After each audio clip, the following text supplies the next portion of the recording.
Hello guys and welcome back to my YouTube channel TechArns. So today I will show you how to unhide Instagram stories by using your Android mobile. At same time this trick maybe works on iOS also. So anyway let's go to our tutorial.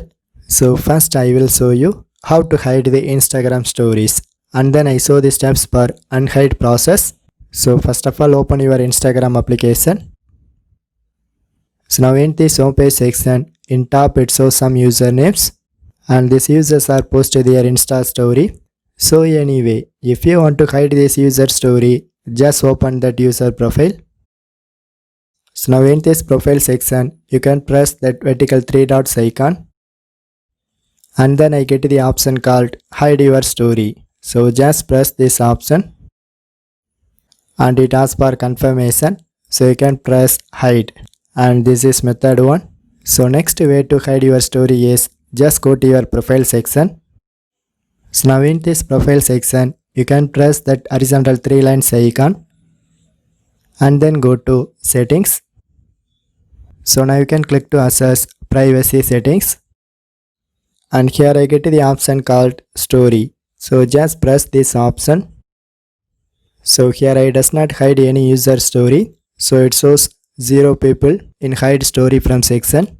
So anyway, if you want to hide the user story, just press this option and it shows my all Insta usernames. So for example, here I try to hide the stories from these users. So once I select it, just go back to the one step, but it does not updating. So one more step, go back. So after the few seconds, one more time I try to access the story section. So now this time this section is updated. So anyway, if you want to clear this list, just click to open it and simply untick all the users and then go back to the one step. So now this time this hide story section is set to 0, which means that all of my Insta user stories are visible in my homepage section. So this is the way you can easily hide and unhide the Insta user stories by watching my tutorial. For more tech videos, you can subscribe my beautiful tech channel TechArns. And thanks for watching.